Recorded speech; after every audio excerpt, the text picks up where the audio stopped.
Okay, welcome everyone to the remote commission meeting of the Port of Olympia, June 14th, 2021. The Port of Olympia is working diligently to address the threat posed by COVID-19 to Thurston County, the state of Washington, and the United States. On March 16, 2020, the commission adopted Resolution 2020-03 authorizing certain emergency powers in light of the COVID-19 outbreak, including invoking applicable emergency exemptions to meeting notice requirements and location restrictions of the Open Public Meetings Act. Pursuant to Resolution 2020-03, the Port of Olympia Commission is conducting today's meeting remotely. The Port is following the guidance from Thurston County Health Department to take all efforts to prevent the spread of this virus and is acting in the interest of the safety and welfare of the public, the community, and our employees to limit its spread. So I'd like to move forward and ask Commissioner McGregor, would you like to lead us in the Pledge of Allegiance tonight? Thank you. I would. Please rise and join me in the Pledge of Allegiance to our flag. I think you can see it behind me.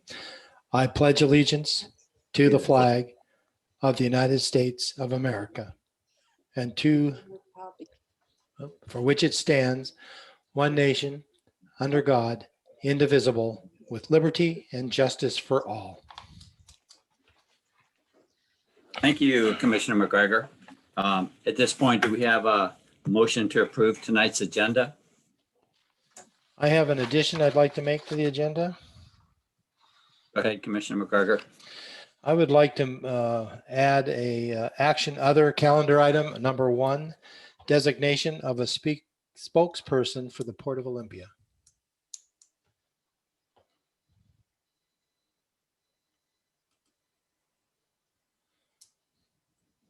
Well, second, for the purpose of discussion. Like to know a little more about that.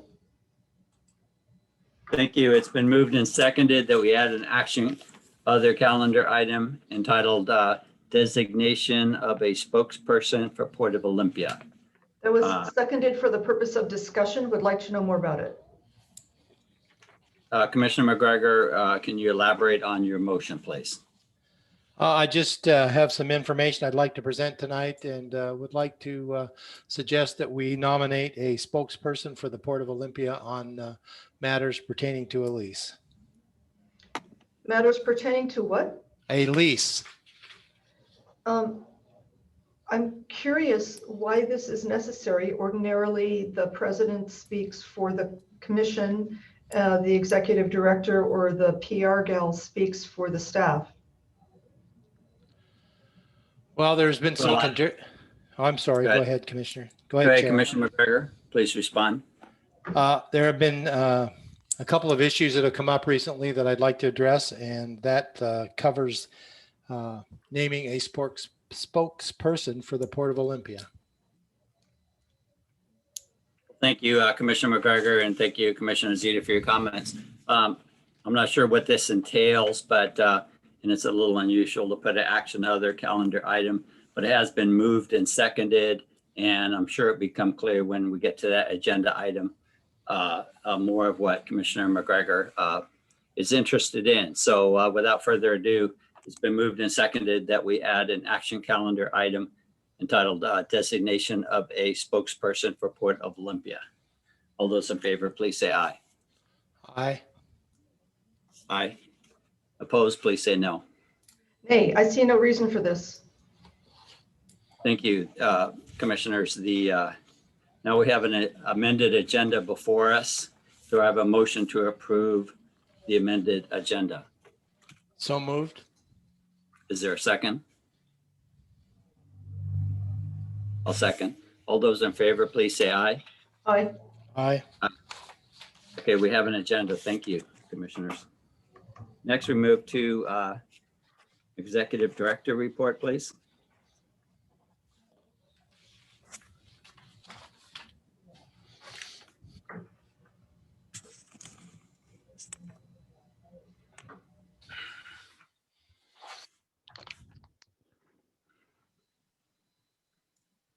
I think you're muted, Sam. So Executive Director report with our own Sam Gibney. Thank you. Thank you, Commissioner. I'm waiting for the PowerPoint to come up. Is it Here it comes. Okay.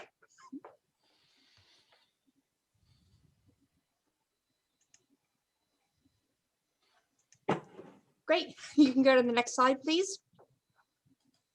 I'd like to offer congratulations to Senior Harbor Manager TJ Quant on his recent graduation from the Leadership Thurston County program.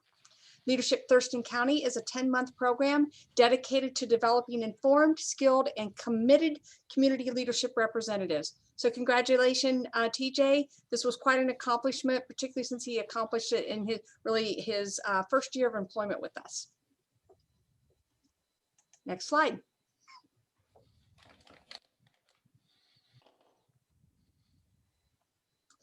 We are pleased to welcome 3 new Port of Olympia staff members to our team. Naomi Hegland has been hired as the Project Marina Office Coordinator, while our port staffer Mallory is out on maternity leave. Aaron Posian has been hired as the port's Project and Facilities Maintenance Supervisor, and Damian Egan has been hired as the port's Marina and Facilities Maintenance Supervisor. The hiring of Aaron and Damian are part of the changes and efficiencies we have been making in creating a unified maintenance approach here at the port. So please join me in welcoming all 3 of them aboard. Next slide. Here's our illustrious Commissioner Downing, our chair, presenting to the captain of the Global Force with a plaque commemorating the vessel's first visit to the Port of Olympia. Next slide. We always value our partnerships, particularly with our first responders here in the community. And we were happy to provide space for the Olympia Fire Department to conduct a driver training session on our marine terminal. That was just this last week, I think. Next slide. And thanks to the diligent port safety team members, and we were all able to update our safety backpacks, which are the red backpacks that we carry in case of any type of an emergency. And it was we were able to do this at our first in-person all port staff meeting, which we conducted this last Thursday. We did so according to all COVID requirements and guidelines. We were able to host the meeting in our maintenance facility. So it was going to basically a quasi outdoor meeting, but we met all the requirements. But it was just really great to have everybody together in person. It was the first time we've done this since the declaration of the public health emergency. The maintenance crew outdid themselves and followed with a barbecue hosted by the facilities maintenance team. And it was really wonderful to feel like at least some semblance of normal returned to our lives at our meetings. Next slide. Wanted to follow up and let you know that per the commission directions, we have sent a letter to the FAA requesting their consideration for allowing the Housing Authority of Thurston County to for the use of properties north of the Olympia Regional Airport for long-term housing. So that letter has been sent. I did provide a copy of that to the commissioners, and we are awaiting FAA's response. Next slide. And as always, we have several ways for the public to engage with us. Here are some easy ways to contact us, give us feedback, or to request a conversation.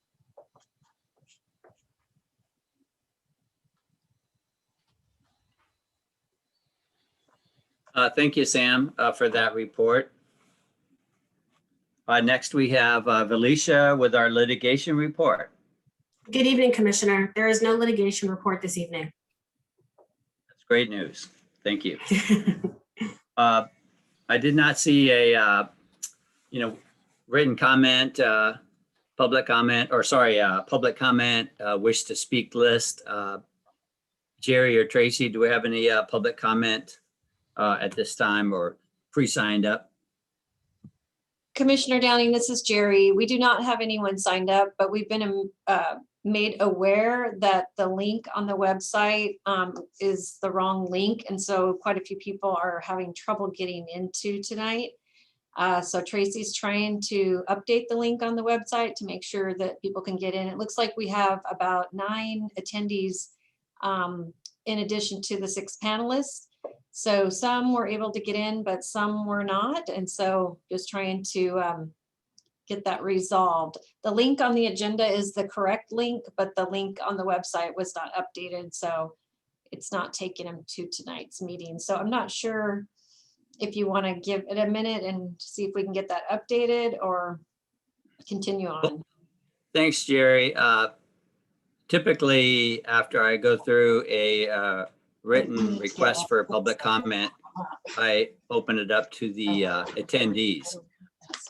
So at this time, if they're able to give public comment, I'd like to open it up to the participants or the attendees. Is there anybody that would like to give public comment tonight? So Commissioner Downing, it looks like we have Deb Patton's hand is raised, so I can promote her to a panelist if this is the time. That'd be great. Ms. Patton, in just about 2 seconds, you're going to be able to give us your public comment. We love that picture too. That's cute.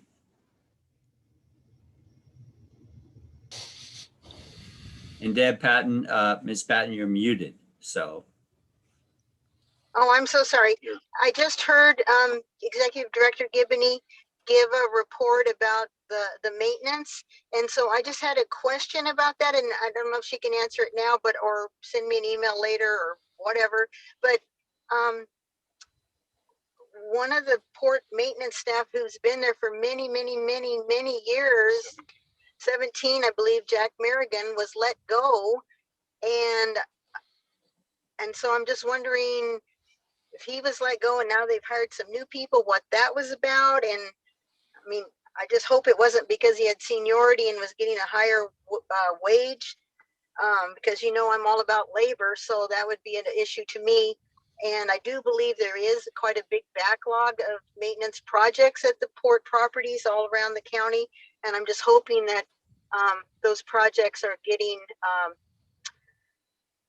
put on the schedule to be completed, because we do definitely need to keep our properties all up to snuff as far as maintenance, especially if we're trying to market them. So anyway, if this isn't a time to talk about it, that's fine. But I just wanted to bring this forward as an issue. Thank you. Thank you, Ms. Patton, for those comments. Is there anybody else that'd like to give public comment tonight?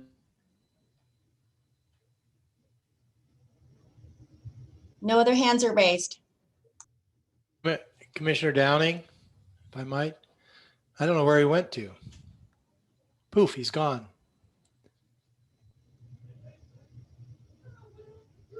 In the absence of the chair, I will continue this process as vice chair. Oh. If Oh, it looks like here he comes back again. Joe, you disappeared. Continue. So you're muted, Commissioner. We do have one other hand up. If Yeah. you'd like me to promote them over, this is Carla Wolfsberg. Okay, thank you, everybody. Apparently I had brief technical difficulties, so let's continue. Ms. Wolfsberg, I'd like to recognize you if you'd like to give public comment.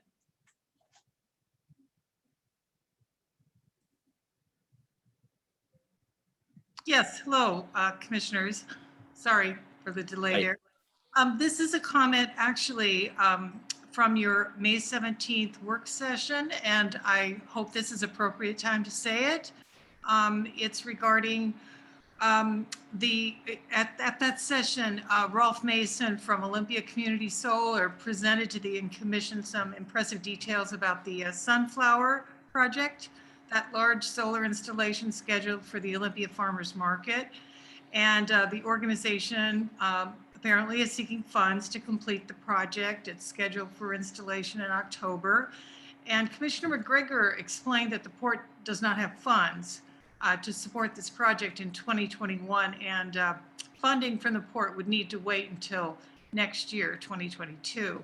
But later at that same meeting, Commissioners McGregor and Downing both voted to direct staff to search for an independent expert who they would hire to advise them on the draft EIS of the Deschutes Estuary project. And it was pointed out to the commissioners that they could receive free briefing and advice from technical experts who've been working on this project since its inception and whose job it is to brief the port commissioners. So free briefing and advice seems like a golden opportunity to me to save taxpayer money. And I would hope that the commission would at least consider this option as a first step before hiring an independent expert. And this, with regards to the use of staff time, which of course is limited, it's also my recommendation that the port take a more efficient approach and direct staff to instead search for a port environmental director, which appeared to have all of your support at the May 17th work session. So I would just like to hear from Commissioner McGregor an explanation of his statement to not fund Olympia Community Solar on the basis of the port not having funding left in their budget. Well, excuse me, at the same meeting, voting to expend funds for an independent expert to brief the commissioners on that draft EIS when briefing is readily available for free. Thank you. Thank you, Ms. Wolfsberg. Does anybody else like to give public comment? I do not see any other hands raised. Well, Commissioner Downing has lost his connection again. He's actually over in the attendees now. I don't know how he got over there, but Okay. he's If no there's- longer on the panelist, but he is in the attendee list. I'll continue this process as vice chair. Is there anyone else in the public who would like to speak? Go ahead and speak up now if you would like to speak. And if not, we will make another opportunity available to you later. I understand that our link on our website was incorrect, and we will make another opportunity available to you for public comment. All right, Commissioner Downing's back again. And you're muted. Oh boy, this is turning into a rough night. Anyway, thank you, Commissioner Zeta, for filling in for a few minutes there. I don't know, my computer is like throws me out and then puts me back in. I feel like, I don't know what, a bowling ball. Anyway, where were we? Deb Patton spoke, Carla Wolfsberg spoke. Is there anybody else that'd like to give public comment tonight before we go to commission response? There's no other hands raised. Very well, thanks. And let's go to commission response. If any, Commissioner Zeta or Commissioner McGregor. Well, since Ms. Wolfsberg specifically called me out on it, I'd be glad to respond to her. Number one, the sunflower project at the Ole Farmers Market is a capital project that we don't have it in our capital budget. That money is typically comes out of the taxes that we assess every year. That's what pays for capital projects. And so that's where that is coming from. There was no vote to expend money for the hiring of the expert EIS person, only that it would be something to consider at a later date. So that's the difference between the two items that you brought up. Thank you. And I want to thank Ms. Patton for her comments as well. So thank you. Thanks, Commissioner McGregor. Please, Commissioner Zeta, do you have any comments? Yes, I share Ms. Patton's concern about Jack Merrigan's firing. The process was, and the reasons were unclear to this commissioner. Jack Merrigan provided decades of excellent service to the Port of Olympia. As on our maintenance team, he specialized in landscape. He worked on the Bee project. As you know, he did beautiful work on port landscaping with minimal use of chemicals. He was a skilled and conscientious landscaper, and I share your concerns, Ms. Patton, and would like more information about that. I share concerns both about the treatment of Mr. Merrigan and about our Point of order, labor in general. Point of order, Commissioner Zeta, point of order. And at this point, I'm going to ask that we discontinue discussion of a past employee at the port. And Felicia, please back me up that we put ourselves in legal jeopardy when we talk about past employees openly. I respect Ms. Wolfsburg's, was it, oh, sorry, Deb I'm Patton's. done with my comments, Commissioner Downing, and I'd like to, Don't I'm done with interrupt. my comments on that issue, and I would like to continue my comments in response to Now, the you next may, person. Commissioner Zeta, you may appeal my point of order if you wish. It's a moot point. I'm done with my comments to that Very particular well. person. Thank you. And I Thank would you. like to continue uninterrupted in my response to the second person who commented. Commissioner Zeta, please respect the chair. When a point of order is called, that's a ruling on the conduct of the discussion of this commission. You may appeal that ruling, but once I ask for a point of order on a subject such as this, please respect that. With all due respect, you're wasting the commission's time. The point of order is moot. I will continue my comments on the second commenter, Ms. Wolfsburg. Thank you for your concern, Ms. Wolfsburg, about the commission's bizarre rejection of the Sunflower Project's request for support. We had made a commitment to support community solar. I hope that we will stand by that commitment. The executive director has discretion to allocate funds, be they capital funds or other funds. And even more bizarrely, as you've noted, the commission suggested hiring an independent expert when we have the #1 experts available for free. And my understanding is that DES and their consultants, Floyd Snyder, will be briefing the Port Commission next month on the draft EIS, which will soon be released on the Capital Lake Deschutes Estuary project. So that's good news. Thank you, commissioners, for your comments. I personally have no response to that other than to thank the public for weighing in with public comment. Thank you. So moving on to consent calendar. Point of order.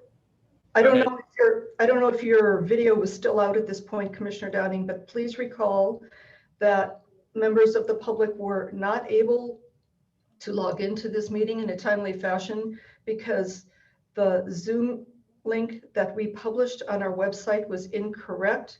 Therefore, we should open up public comment again at the earliest possible opportunity to accommodate those people who were inconvenienced and came in late.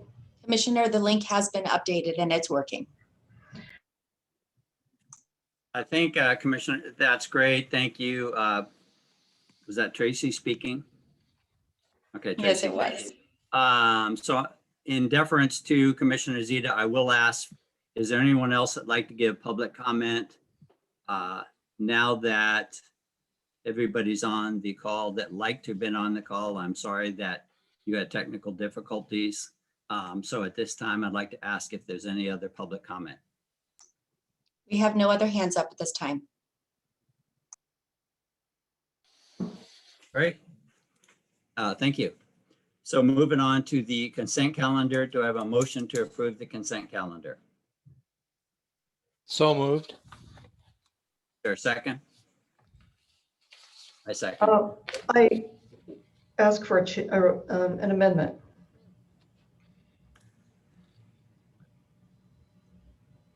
Commissioner Zeta, you would like to talk about, I presume, the content of the consent calendar, which is the commission meeting minutes of May 24, 2021. That's correct. Small change to the minutes. Please go ahead, Commissioner Zeta. Approval of the agenda. Commissioner Zeta moved to amend the agenda by tabling action calendar item number 3. Motion failed for lack of a second. That should include the reason for the tabling. And the reason was until a red line version was provided for commission review. So we should add those words, and that puts Commissioner Downing's motion to amend in the next sentence into context.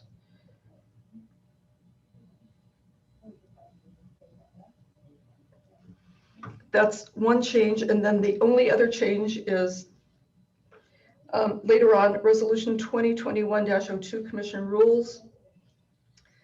Motion passed unanimously. Commissioners, can we get clarification? We thought that any changes were to be submitted to the commission coordinator prior to tonight's action. Is that still the way that it reads in the rules resolution? I wish I could have done that. I have been traveling with limited Wi-Fi connection. So I ask for these corrections. Great, I trust my Commissioner Zeta. commissioner, I trust that my fellow commissioners have accurate memories. So if I may, can we take those one at a time, Commissioner Zeta, and vote up or down on those? So can you repeat the first one, please, the first change? Yes, the first one is, let me get back there. Approval of agenda. Commissioner Zeta moved to amend the agenda by tabling action calendar item number 3 until a red line version was provided for commission review. Thank you. Is there a second on that proposed amendment to the minutes?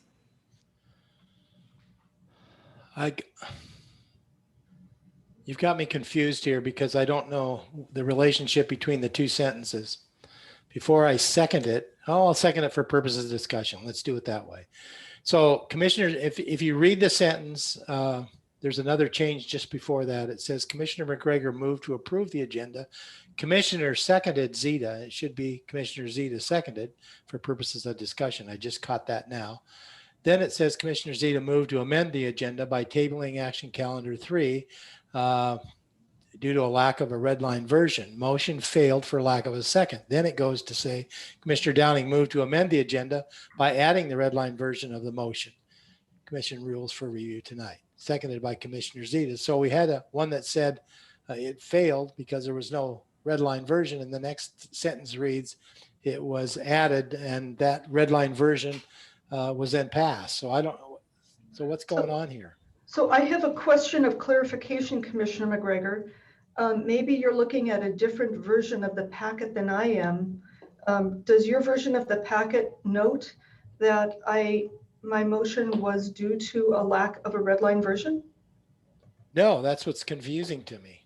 That's correct. I am proposing that we include that. That is the reason that I gave for that motion, and it is not in here, and it should be. Otherwise, go yeah. ahead. Sorry. Go ahead. No, that's fine.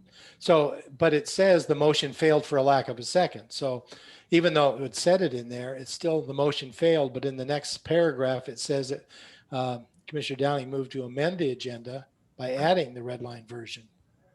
So I moved to amend it because I had originally suggested it. oh, no, I see it was tabling it. Okay. Right. And he moved to amend it. I'm sorry. That's clear now. Okay, that's fine. I'll second that. Well, I already did, I think. Thank you. So it's been moved and seconded to accept the First Amendment Commissioner Zeta is offering to the May 24th commission meetings minutes. All in favor, Correct. please say aye. aye. Aye. And now let's move on to the second smaller item that Commissioner Zeta correction that she had, please. Add one word to the second section of Resolution 2021-02 Commission Rules. Motion passed unanimously. Add unanimously. Thank you, Commissioner Zeta. It's been moved to add one word to the latter part of the meeting minutes, the word unanimously. Is there a second? I'll second that just to keep moving. All in favor, please say aye. Aye. Thank you. Consent calendar. We're done with that. Moving to the action calendar, then we have the interlocal agreement establishing the Olympia Sea Level Rise Response Collaborative. I want Sam Gibney. Sam, you have the floor. Great, thank you, Commissioner. We're waiting for the PowerPoint to come up.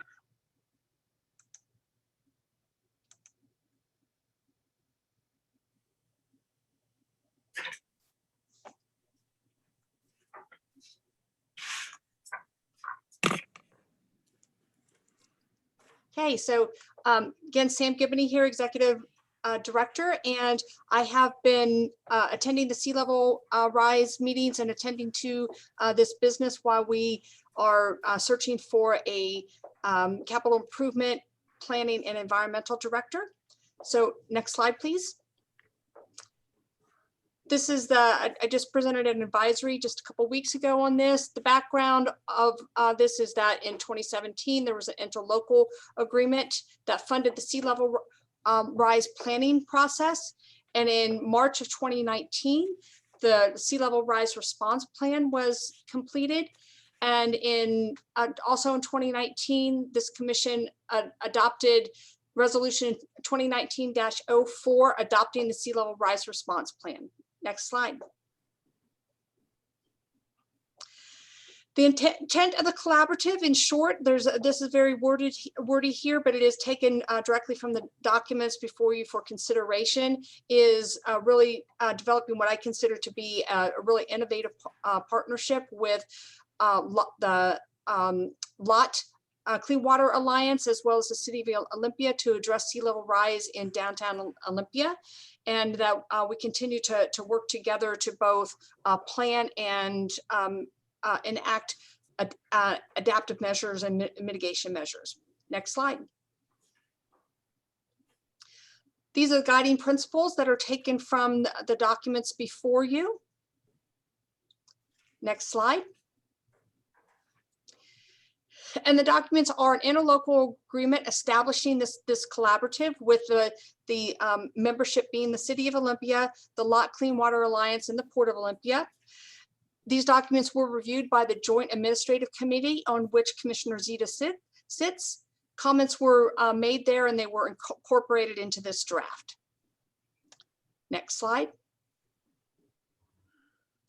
Interlocal, the major components of the interlocal agreement, sets out the intent and focus, provides the scope of the collaborative, the duration of the agreement, member admission and withdrawal, and other types of what I call housekeeping things, such as indemnification, ownership, dispute resolution, etc. Next slide. It also contains the bylaws for the interlocal agreement by which the collaborative would operate. Next slide.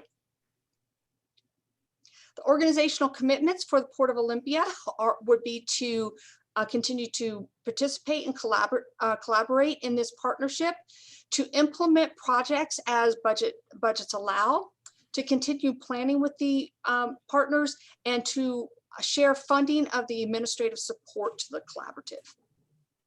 Next slide. These are the next step, including today, is for your, these documents are here for your action and consideration today. And if you go to the next slide, it has a sample motion for you.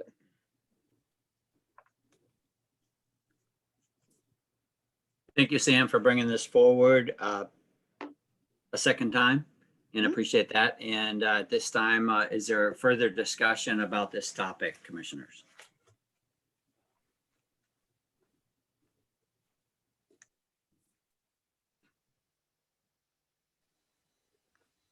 Oh, Commissioner Zeta, please. Yes, I'm the Port's representative to the Joint Advisory Committee for Sea Level Rise with Olympia and LOT. I want to thank Sam for this summary, and I'm glad to hear that you've been working on this process with the city as our staff representative. Most of this material is just as prepared by the city for our Joint Advisory Committee, and they've done a fine job. Sam, you may recall that at the last meeting where the commission discussed this issue, I pointed out a small error and you agreed to address it, but it appears that error still remains. It's in the title of the Port of Olympia staff member on page 8 of 9. That's on page 26 of the packet. I don't know if, I guess you probably can't access it here, but that title is still needs to be fixed. The environmental director is listed twice. It says attention environmental director, planning, public works, and environmental director.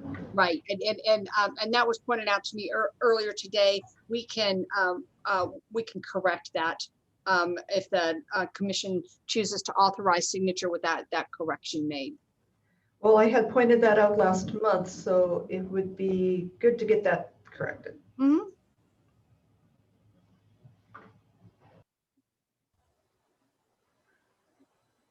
Thanks, Sam. This is pretty exciting and important work, and thanks, Commissioner Zeta, for your service on the Joint Committee. And so I look forward to, output from this coordinated committee, in terms of preparing for sea level rise. I mean, over the next few years. I think it'll be really important for the Port Commission to have a briefing sooner rather than later on the report that came out a couple of years ago on what we know about the port's vulnerabilities and options. So let's put that on our to-do list for this year. Thanks, Commissioner. Somebody would like to make a motion, and also I might add that is there a way to make this motion to include that one correction that was noted by Commissioner Zeta? I move to authorize the executive director to sign the corrected interlocal agreement between the City of Olympia, Port of Olympia, and the Lock Clean Water Alliance to establish the Olympia Sea Level Rise Response Collaborative. Second. So it's been moved and seconded to authorize the executive director to sign the corrected interlocal agreement between the City of Olympia, Port of Olympia, and the Lock Clean Water Alliance to establish the Olympia Sea Level Rise Response Collaborative. All those in favor, please say aye. Aye. Aye. Passes. Thank you, Sam.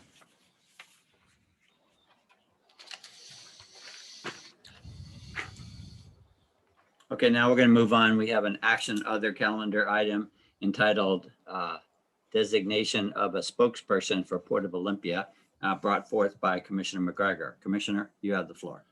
Yes, thank you. I am going to be bringing forth a motion tonight that I'd like to read first and then go from that point. But I'm going to move that we appoint the executive director or her designee as the port spokesperson for Newmarket Industrial Campus development activity, which will include but not be limited to public statements and discussions with other interested parties, including other government agencies, stakeholders, and the public on behalf of the Port Commission.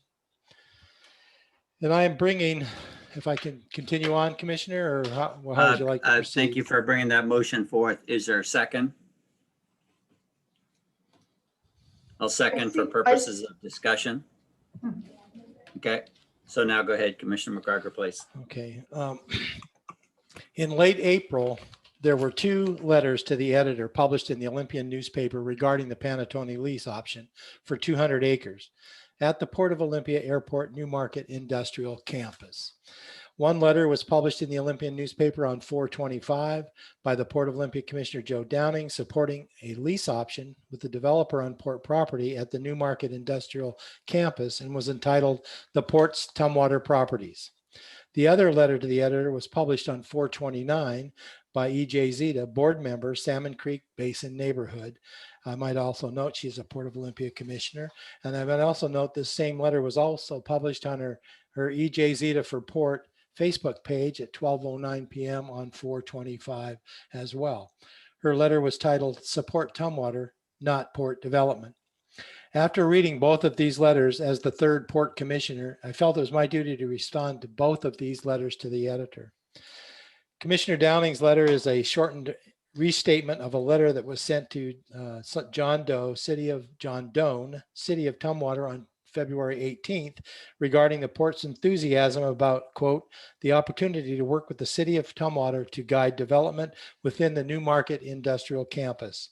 This letter was signed by the port's executive director under her delegation of authority to negotiate leases on behalf of the port.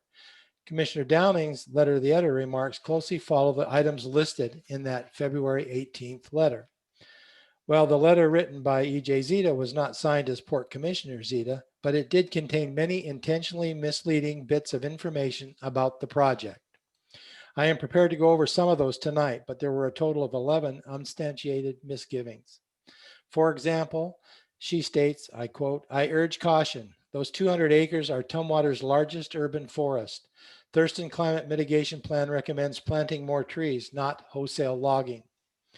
I would like to point out that the City of Tumwater tree ordinances require no net loss of trees. Any tree impacts will be mitigated. While the option agreement is for 200 acres, not all of that area is urban forest. Per a presentation made at a Port Commission meeting on July 13th, 2020, only 95 acres are trees. Trees can be preserved within buffers and provide for a net gain. She went on to state that mega warehouses on Kimmy Street would run thousands of semi-trucks per day near Bush Middle School. Downing proposed directing traffic north. Wouldn't that cut homeowners' access to our neighborhood Main Street? I would say there is no proposal that would generate thousands of semi-trucks per day near Bush Middle School. Any development of this area will require traffic studies to understand their impacts. Currently, diesel-powered school buses already deliver and pick up children at the school itself every day. Per the Washington State Department of Transportation 2019 traffic study, the school is within 1,000 feet of I-5, which has 12,000 trucks per day and 67,000 vehicles per day past the site. And how much does the port 10% rebate to Panattoni cost taxpayers for this scheme, quote unquote, she stated?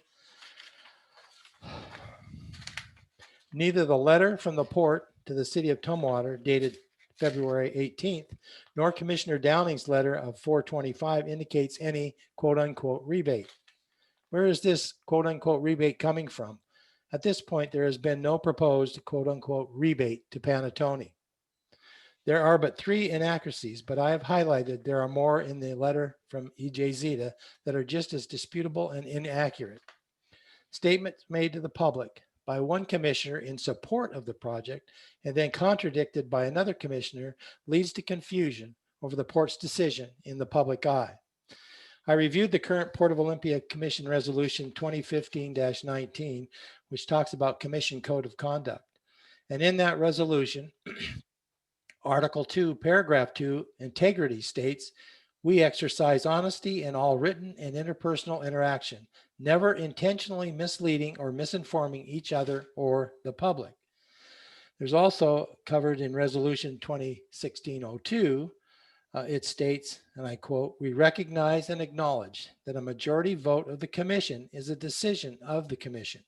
Once a vote of the commission is taken, we as individual commissioners will abide by the majority's decision.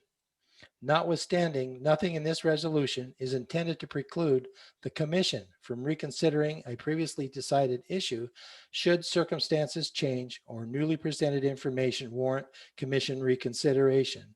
This resolution was signed by all three currently seated commissioners on January 5th, 2016. We have stated before that it is important that the commission speak with one voice. Therefore, it is important, as suggested by the Washington Public Ports Association as well, that we appoint a spokesperson for the port on this lease option development agreement. And therefore, I am suggesting that the motion be that the executive director act as that spokesperson. Thank you. Thank you, Commissioner McGregor. Commissioner Zeta, do you have comments? Well, I'm glad you brought this up, Commissioner McGregor. It's a little late, but you're quite right. Commissioner Downing wrote a letter to the editor signed as Port Commissioner Downing, urging Tumwater to approve a development agreement in the Newmarket Industrial Campus.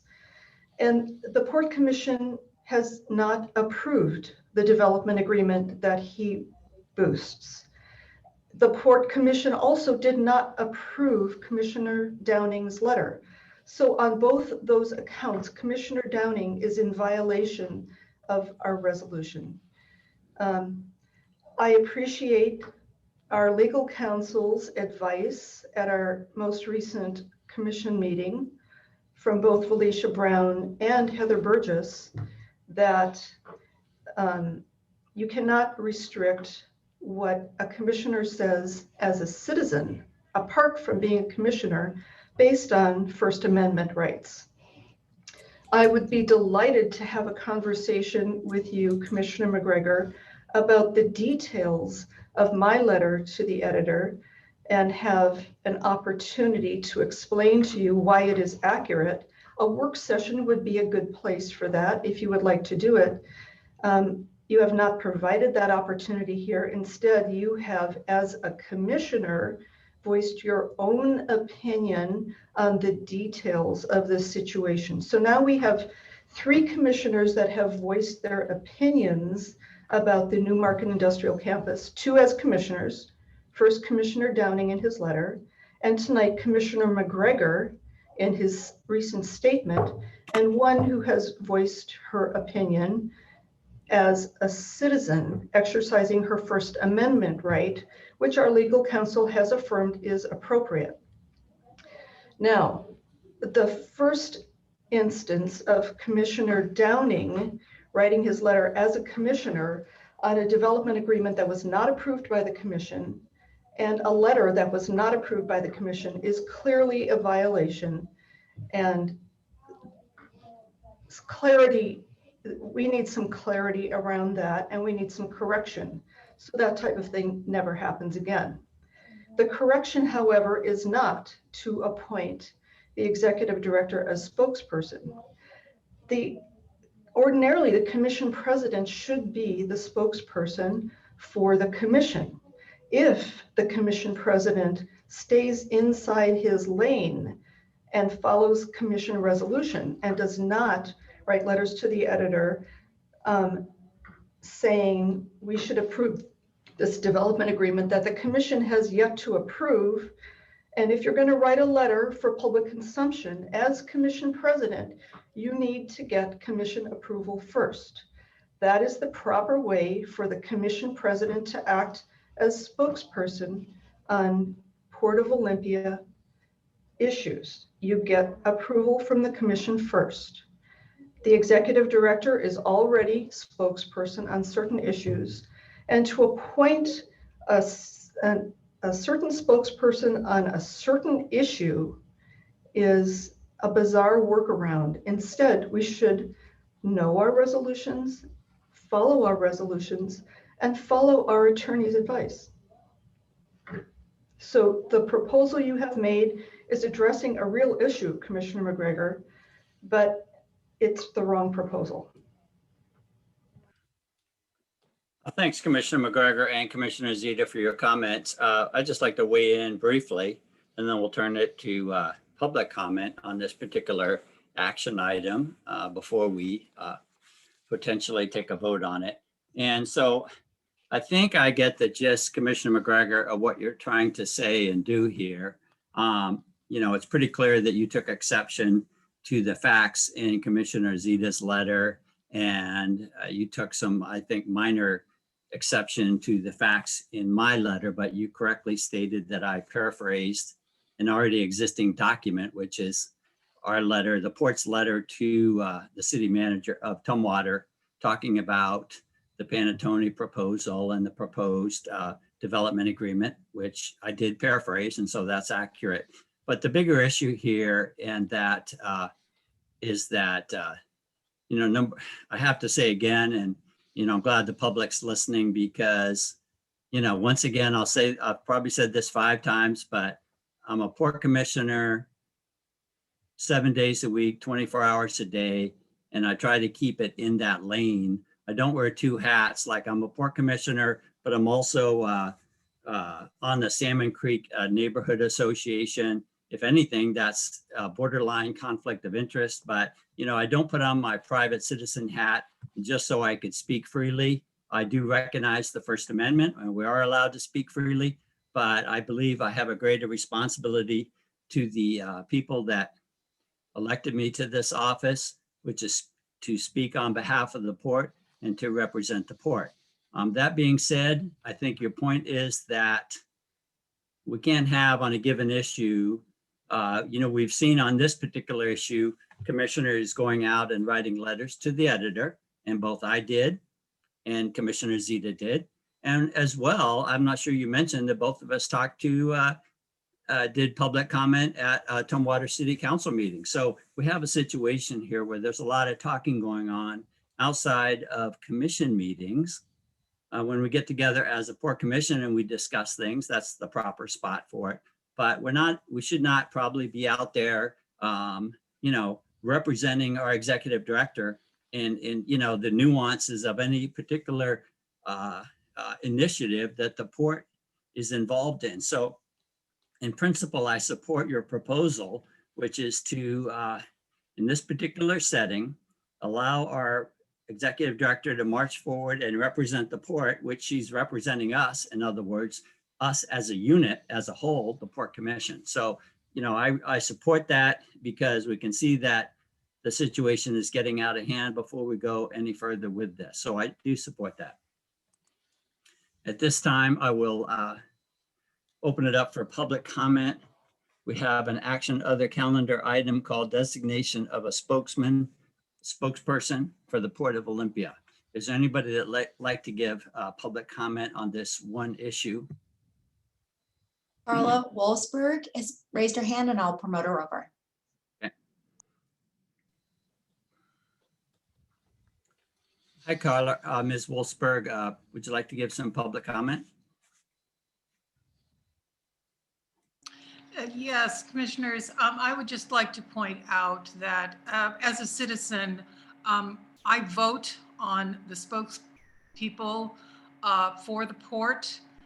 The executive director is not someone who I would have voted for. So I would appreciate the commissioners speaking for themselves and not delegating to their staff.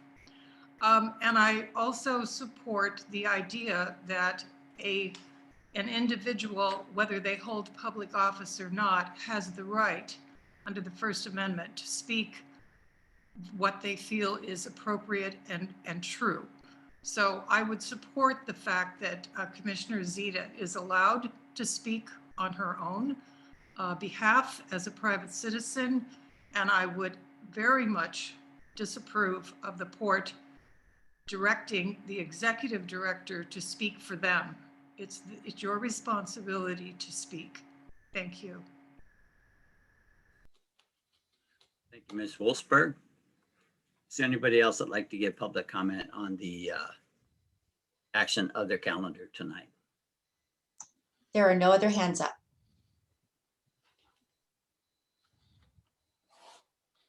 Anyone else like to give a public comment on this action other item of designation of a spokesperson for Port of Olympia? There are no other hands up at this time. Well, thanks, commissioners. It's been moved and seconded. I'm sorry, Commissioner McGregor, could you repeat your motion, please? My motion is that we appoint the executive director or her delegate as the port spokesperson for Newmarket Industrial Campus development activity, which will include but not be limited to public statements and discussion with other interested parties, including other government agencies, stakeholders, and the public on behalf of the Port Commission. Thank you, Commissioner McGregor. I did second that for purposes of discussion. So it's been moved and seconded. Any further discussion at this time? No, I stand behind the motion. There have been many instances over time where this has been caused consternation amongst the commission, amongst the public, because people have either sent off letters that have not been approved or have in the past made statements after a vote has been taken. So I stand behind my motion. I would propose an amendment to Commissioner McGregor's motion, and that would replace his motion with something to the effect that the spokesperson for the commission shall be the commission president. I think that's probably already in our rules, and the commission president shall only speak on matters which shall only represent matters which the commission has agreed to. I think that's probably also in our rules, but since our commission president may have forgotten. Perhaps we need a reminder on that. And that would address the issue. Thank you, Commissioner Zeta. So it's been moved that the commission ask the commission president to act as a spokesperson on the real estate development in Tumwater. Is there a second? Commissioner, if I might, you have a motion on the floor Yes. right now. And so what I believe that Commissioner Zeta is trying to offer an amendment, though it's, I'm not sure how it serves as an amendment, because I think she's wanting it to replace the one. So I'm not, but anyhow, you have a motion on the floor right now, just to remind you. So Well, thank you, Sam. Yeah, that's not quite my interpretation. I think what Commissioner Zeta is trying to do is to replace the word, take the original motion, replace the word executive director with commission chair, and that is an amendment to the initial motion. So I am asking for a second on the amendment that Commissioner Zeta has just offered. With the qualifications that I stated, which should be in our resolutions. So it begs the question, if it's already in our Wait, excuse me, point of order, Commissioner McGregor. go ahead. I'm looking for a second. I'm looking for a second. Hearing none. That amendment fails for lack of a second. So we're back to the original motion, which Commissioner McGregor offered, and I seconded for purpose of discussion to appoint the executive director or her delegate to represent the port in matters vis-a-vis real estate development in Tumwater. Discussion? Is there any further discussion? I believe the executive director is already designated as the commission's representative in such matters across the board, and it is redundant to do this for Newmarket. Calling for the question. Do I have a second to call the question? Second. All those in favor of appointing the executive director or her delegate to represent and act as the spokesperson for the real estate development in Tumwater, also known as Panettone, please say aye. Aye. Aye. Opposed, please say no. This whole process is illegitimate. And Commissioner Downing, I must, by point of order, respond to your charge of conflict of interest regarding my representation of the Salmon Creek Basin neighborhood.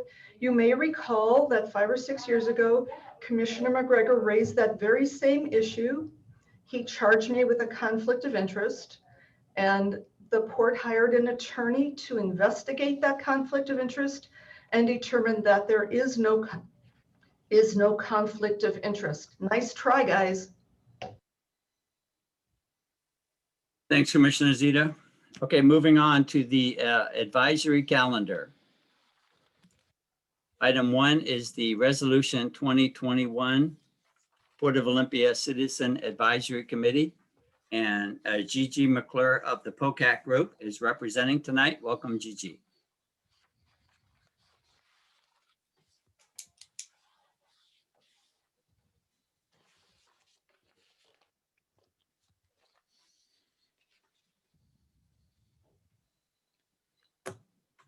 I don't see Gigi on the panelists.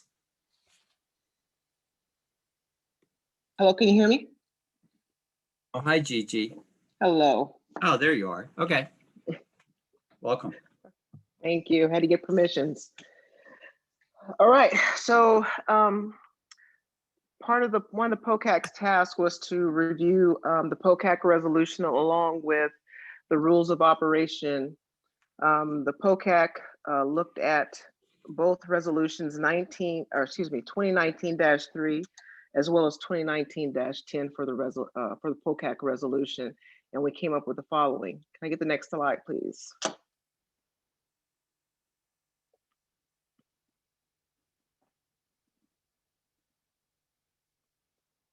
Again, with both resolutions, previous resolutions, both actually superseding the same resolution, we combined the two resolutions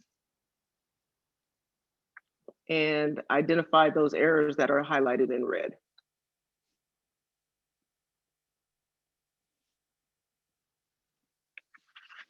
Next slide. Okay, first change. Again, we consolidated both resolutions. Second change, we looked at the consistency with the naming, i.e. we changed commission to Port Commission and committee to POCAC, whereas the option was either or. So at some point it said Port Commission or it would say commission. So throughout the entire document, now you'll see Port Commission, and throughout the entire document, you will see POCAC instead of committee.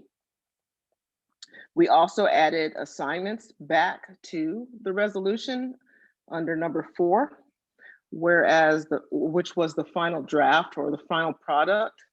The last resolution actually did not have the final products to be presented.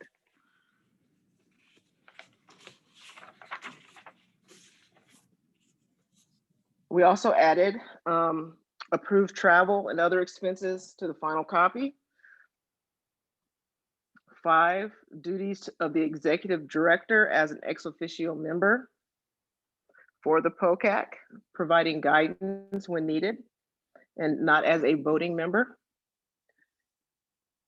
And number 6, the work plan changed, where we stated the POCAC shall assign a subcommittee which will develop a work plan. Before it just stated that the POCAC will develop the work plan, whereas subcommittees, actually at this time, subcommittees are broken down by tasks. And so those subcommittees develop their own work plan and then bring it back to the POCAC. Next slide. Community involvement changes, just simple wording. Limiting time in which we allow public speaking in order to reduce the time of the meetings, similar to that of the current port meetings. And then, of course, it did say the chair should direct or prompt, and we added the vice chair in case there is an absence of a chair. And number 8, rules of procedure change. It was just primarily changing the verbiage kind of within the sentence, provide a removed draft, we removed copy of rules, et cetera, et cetera. Number 9, additional rule procedures changes. Again, we added if there are any proposed changes to the rules of operation. And then the sentence continues, and then consider approval of the amended copy to some of the changes within the proposal. Next slide. And then 10, under additional rules for procedures changes, we just added and then consider approval of the amendment or the amended copy. And number 11, officers and subcommittees preside for the facilities and meetings, presenting special reports. At one point, the officers and subcommittee changes were part of the meeting rules. We split that off to make it a separate proposal in terms of having a separate identifier for officers and subcommittee changes. It was consolidated under meeting operations. So we felt that it wasn't appropriate to be in that location. Again, under number 9, we removed however the commission reserves their right to appoint the chair and the vice chair if needed. We haven't had that, we haven't had that as an issue at this time, and felt that the POCAC should be able to select their own chair and as well as vice chair. Proposed changes, 13, again, under additional officers and subcommittee changes, continued. We added each subcommittee will select a member to serve as the chair. And the original writing just had the POCAC will select members to serve as chair. So there were, like I said, just minor verbiage changes to be more specific in terms of what were the responsibilities of the subcommittee versus the responsibilities of the POCAC as a whole. Are there any questions with the proposed changes for the, I guess, the resolution?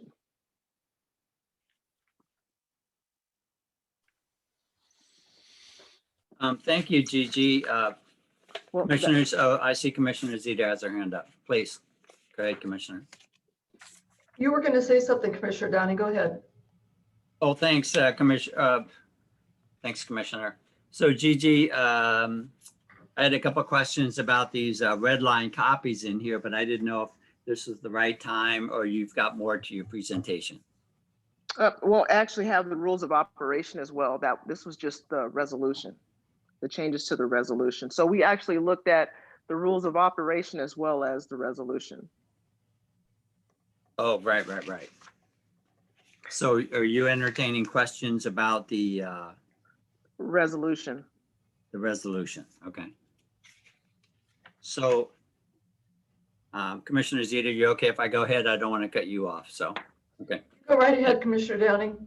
So Gigi, I just had two things that came up for me in looking at the packet on page 1.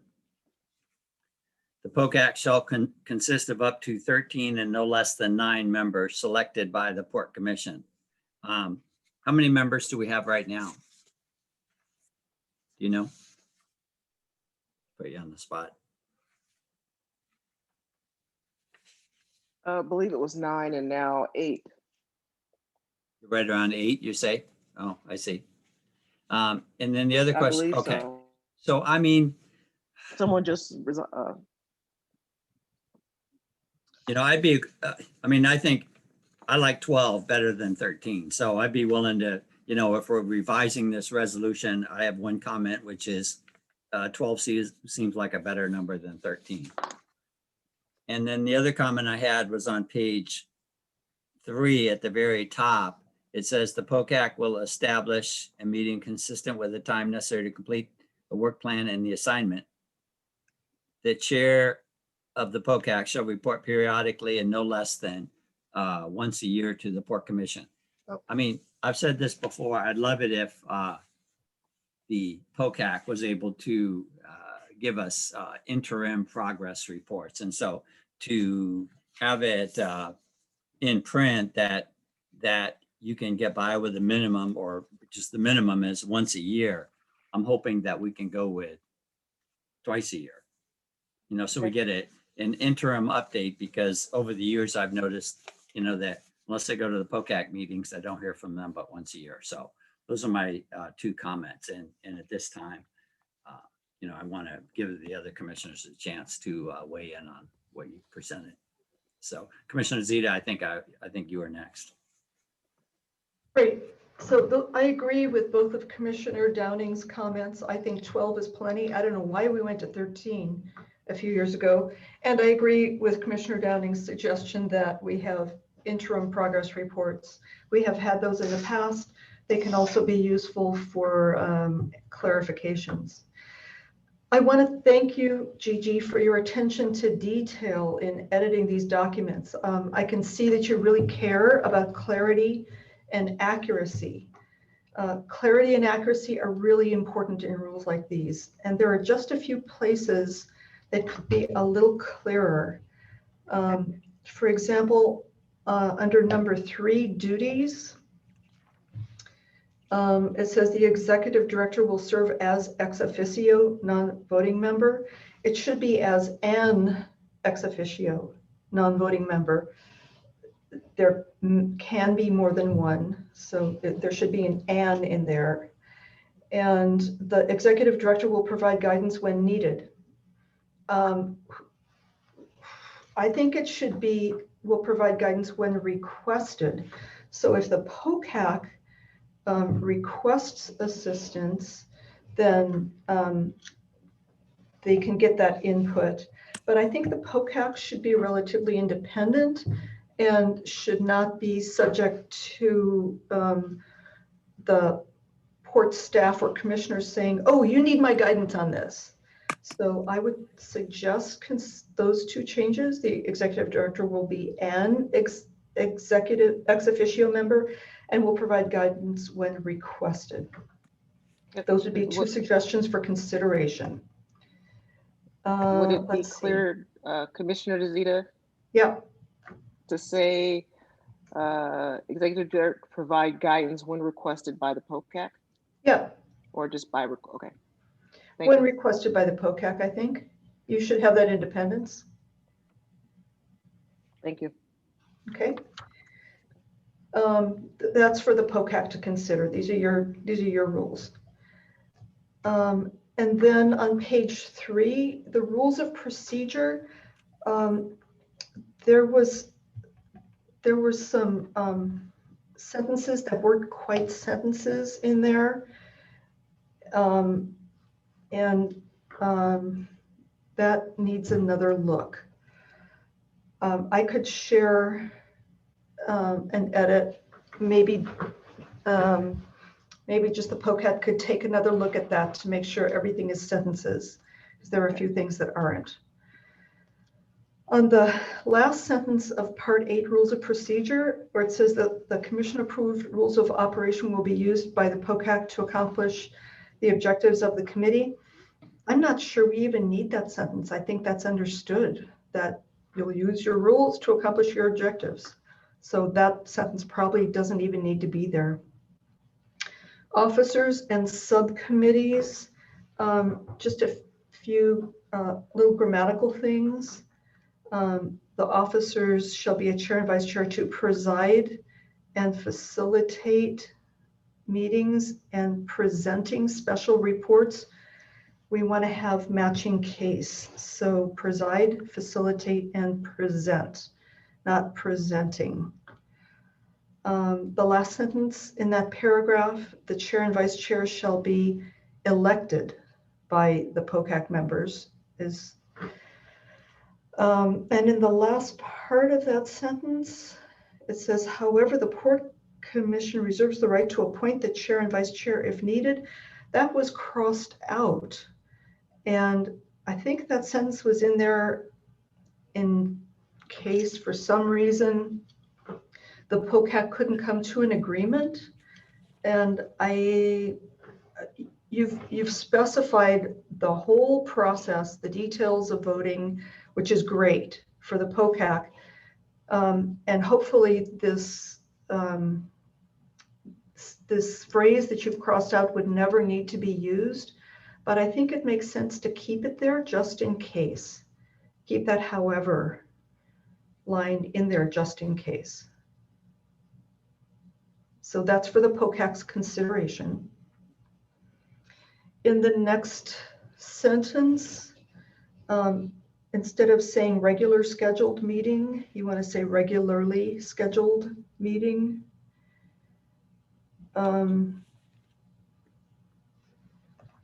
That pops up a couple of times. On page 4, under terms, the last sentence in the first paragraph says the Port Commission has discretion to establish. We can just say the Port Commission may establish a different schedule. And then I have questions about all the stuff in green. Oh, that's in the next document, so we'll wait. So just most of that is just making the language consistent. And then a couple of more substantive things you might want to consider. See what the POCAC thinks about that. It's up to you guys. Thanks, Commissioner Zeta. Thank you. I turn it over to Commissioner McGregor. Well, thank you. I did send an email off to Executive Director Gibney this afternoon with a couple of recommendations on, and most of them were more grammatical. I don't need to go over those here, but I did have one I wanted to ask about on page 4. This came up several years ago, and if let's see if I'm looking at page 4 correctly. It's selection of new members. Excuse me. The second sentence mentions the interview team will consist of, and at one point, several months or maybe even a year or two ago, there was conversation of some of the then POCAC members that suggested changing the composition of the interview team to be the Port Commission president, the executive director, and the newly elected chair of the POCAC. And the newly elected chair of the POCAC would take over in January, whether it be the same person or a new person. And the thinking at that time was that the newly elected chair would have the opportunity to have a voice in any replacements that would start serving their terms in January of that same year. So I didn't know if that came up in your discussions or not, but I just throw that up there as a consideration. And if it's not something that's important to the POCAC, it's not important to me. So I just wanted to bring that up. So thank you for that. And then I have some other questions, but they'll have to do with the rules of operation in relation to what has been covered tonight is in the resolution. So I'll wait till you make that presentation and then I'll kind of link the two together. Thank you though for a good job. Okay, great. So Gigi, so am I correct? You're going to go back to so you've heard comments from all 3 commissioners, and I do want to say that, as I think Commissioner McGregor indicated, that, it's somewhat up to the POCAC, the very, very specific form of this document. And, this is an advisory, so it's going to come back to us. So are you going to discuss this with the whole POCAC in the interim before it comes back for an action item? I most certainly am. Okay, good. Good. And Well, then I appreciate the comments. I appreciate them. Well, and we appreciate, as Commissioner Zeta said, we appreciate the amount of time you put into this. And so I'm going to, ask you to move to the next document, and just want to say that, again, it's not everything is grammatical correction. Some are value. So if you want to come back to us and say, well, the POCAC team really thinks 13 is a good number, for example, or that, the POCAC team thinks 12 is a good number, whatever, and some of these other things. So look forward to your next presentation with some of these modifications, and thanks for taking notes on, what the commissioners had to say tonight. So with that, if you'd like to move forward. Gigi, you. really quick, I see that Deb Patton has her hand up. Were you expecting her to join you for the presentation? I had actually asked her to, if I got cut out, to be prepared to speak on our behalf. Would you like me to promote her over with you? Please.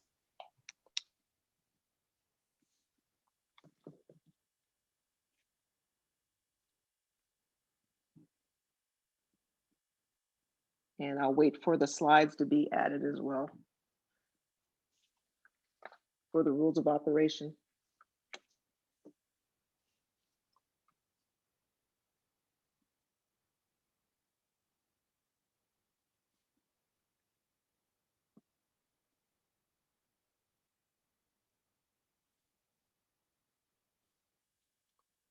Okay, thank you.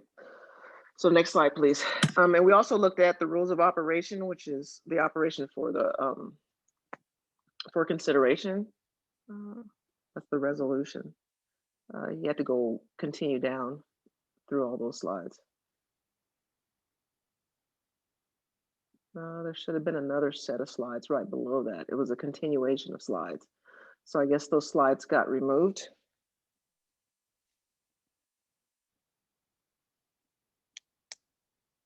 Thank you. That's it.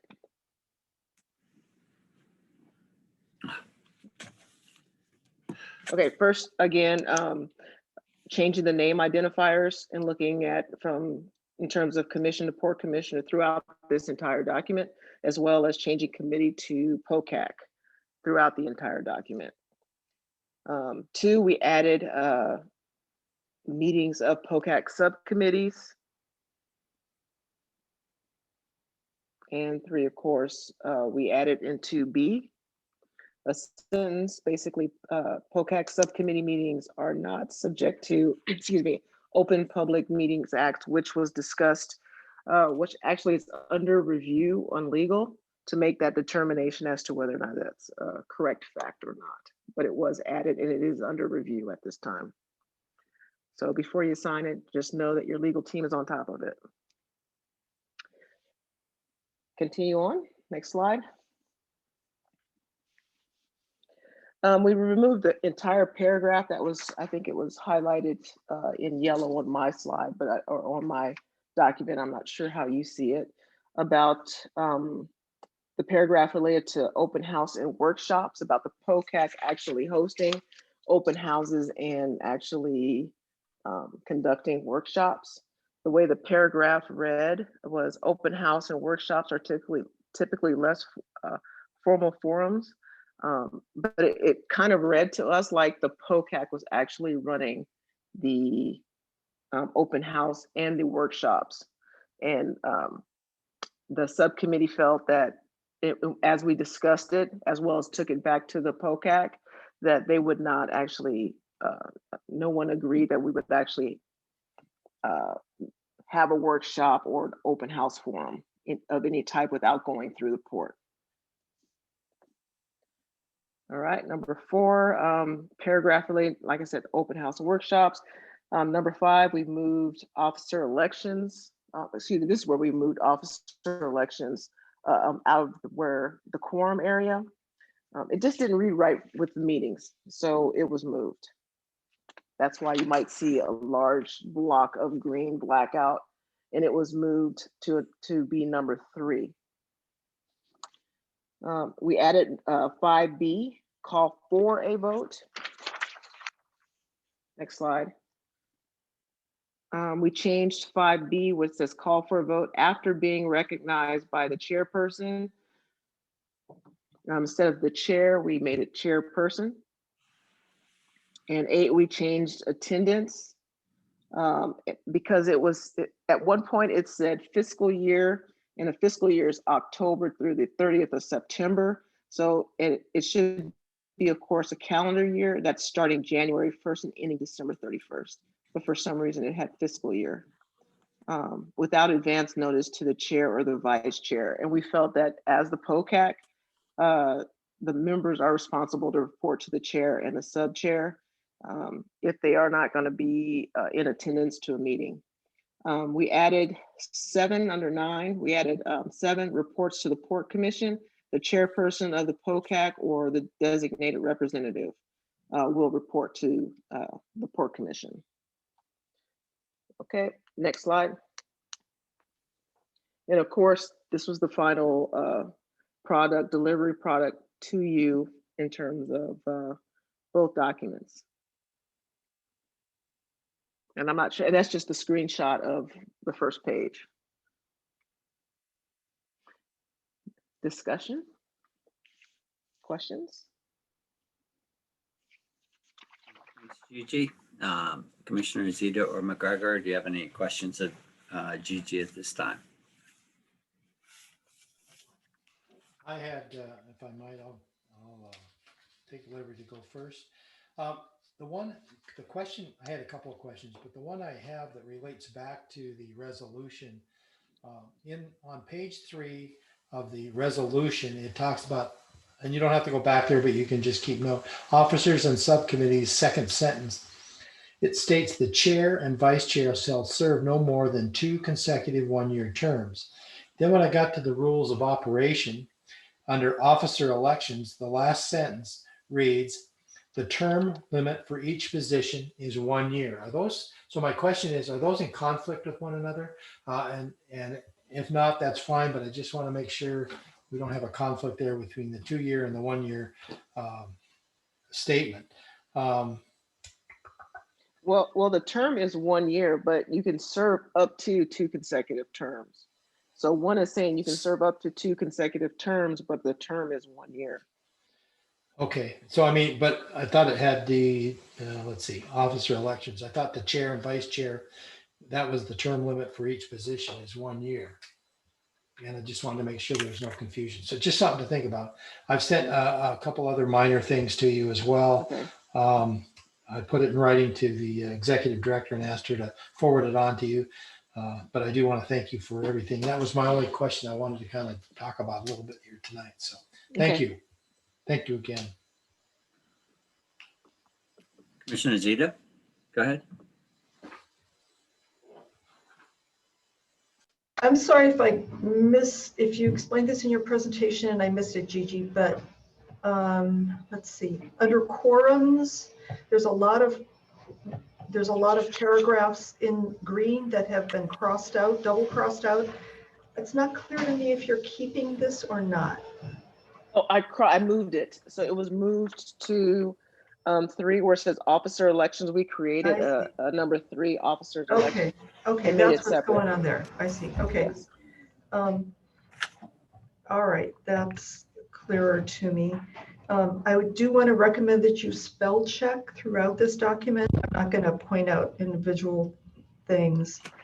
Under number 6, attendance, the original language said, if a member does not attend at least 60% of the scheduled meetings, that is correct language, but it has been changed to if a member does not attend at least 60% the scheduled meetings. So the change makes it inaccurate. It was fine before. And that's it.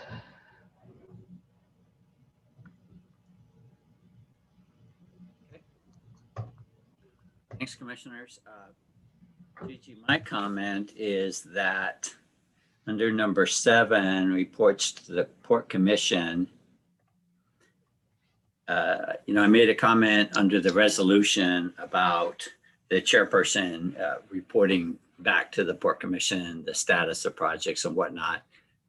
So therefore, at least one status report during the year and, presentation or summary at the end of the year. So I'm hoping that this item 7, reports to the Port Commission, dovetails with what's in the resolution. So I just want to bring that to your attention because Okay. it just, so that whatever you decide as a POCAC group, that you put it in both places in the resolution and under this number 7, reports to the Port Commission. And I want to just reiterate my support for Commissioner Downing's request that there be interim reports provided. Thank you, Commissioner. Okay, thank you. All right, Gigi. Well, thank you. And go ahead, Gigi.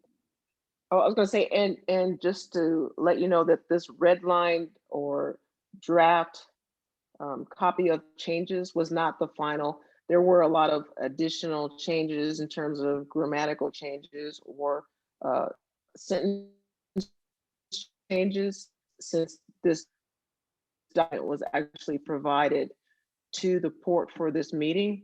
Additional changes have been made. So I'll go back and look at that with sentence structure, etc.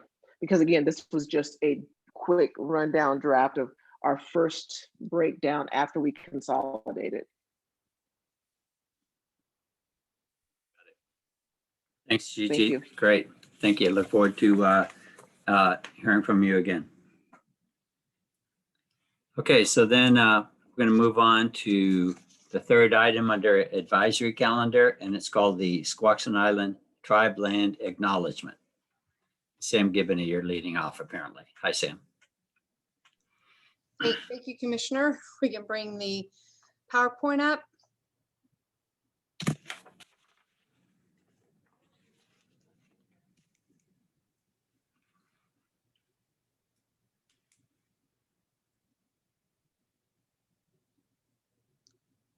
Great, you can go ahead to the next slide.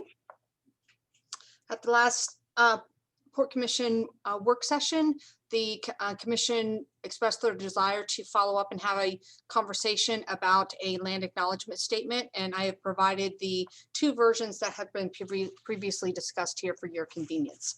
With that, I'll turn it over to the commission. Well, thanks, Sam, for that. Commissioners, we're going to try again to come to agreement on some sort of tribal acknowledgement statement. And so I'd like to go around the room, so to speak. Zeta McGregor, then Downing, to talk about these statements and what we prefer, or if we can come to agreement. So Commissioner Zeta, please.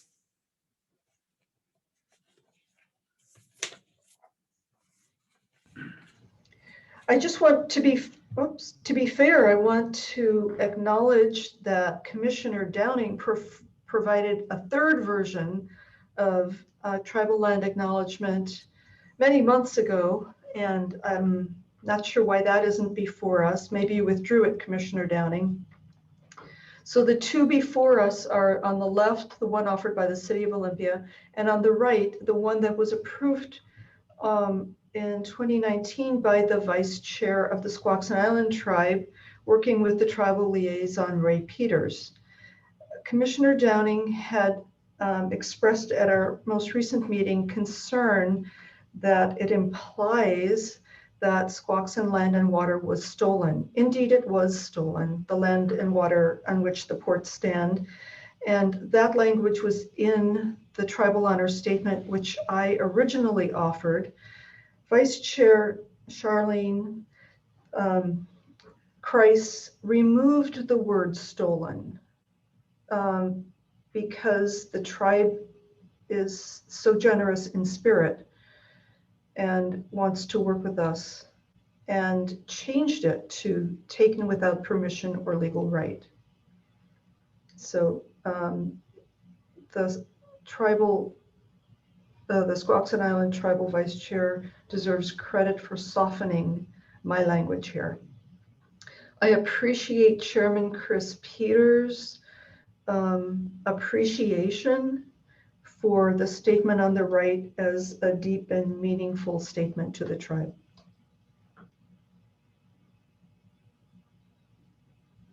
Thank you, Commissioner Zeta. Commissioner McGregor, do you have a comment? I'm sorry, I couldn't hear you, Commissioner Downing. Oh, please, Couldn't hear. Commissioner McGregor, you have the floor. Would you like to comment on? Yeah, I would like to give maybe a third version here. I've been working on this since it came up, and I knew it was going to be coming forward tonight for discussion. And so I gave this some thought, hopefully some sensitive thought, but while the City of Olympia's tribal honor statement is a start from which to expand, it is not inclusive. And I've mentioned that at the last time when we were talking with Chairman Peters. I said I think it needs to be more inclusive in today's culture. There's a significant push to promote diversity, equity, and inclusion. And the City of Olympia's city boundaries are limited to the city. However, the port's boundaries are county-wide. This means that there are 3 tribal communities within our boundaries of jurisdiction. The Squaxin Island tribe, which we acknowledge with this, the Nisqually tribe, and the Chehalis tribe. And I believe that our port's honor statement should be all inclusive. And so I have put together a suggested inclusive tribal statement that includes all 3 of the 3 tribal governments. And I would like to propose that the Port of Olympia Commission and staff would like to acknowledge all of the indigenous people who have stewarded this land since time immemorial and who still reside in this area today. Listening to the repeat of the work session where he was Chairman Peters was giving his presentation, I learned a lot about that. But he was very appropriate in that he didn't want to tell us what it should say, but he did want it to be genuine, and he did want it to be respectful. And I think that with 3 tribal entities within our boundaries, we should be inclusive of all of those and try to be as respectful as possible. So I'm not real strong proponent of the lengthy one there that begins our time together. But I am more likely to lean towards the other one that says I would like to acknowledge, and I would like to just say that we would like to acknowledge, or the Port Commission and staff would like to acknowledge the indigenous people and still inhabit the area or still reside in the area today, leaving off the Estas band of indigenous people of the Squaxin Island tribe, or include all three of them. So I think it needs to be inclusive. That's where I stand on it. So thank you. I know he would like to have us all be in agreement on whatever we adopt. And so hopefully we can get there and be comfortable with what we're trying to put out there. Thanks, Commissioner McGregor. Could you repeat that, please? Because I actually have to write it down here. I got two in front of me, but I'd like to totally Sure. understand what you just said. The one I'm proposing would be the Port of Olympia commissioners and staff. You let me know Okay. when you're ready. Would like to acknowledge all of the indigenous people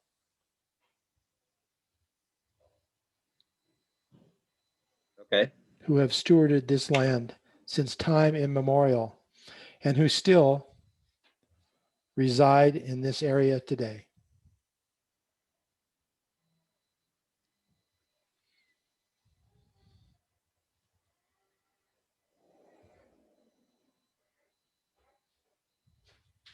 Still reside in this land today? In this area today, land, in this land, on this land, or in this land.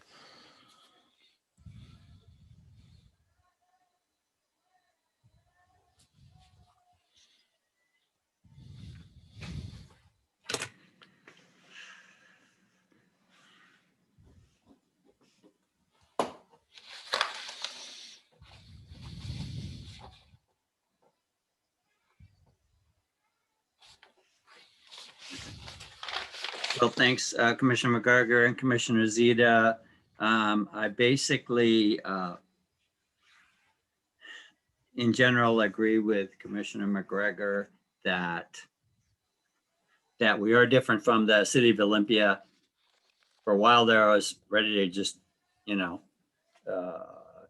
or support the presentation from the chairman of the Squaxin tribe. But then I realized that Port of Olympia and Port of Olympia and the city of Olympia have very different boundaries, and city of Olympia is really within the boundaries only of the Squaxin Island tribe. So I almost like your statement, Commissioner McGregor, but I don't know how to say this without offending somebody, but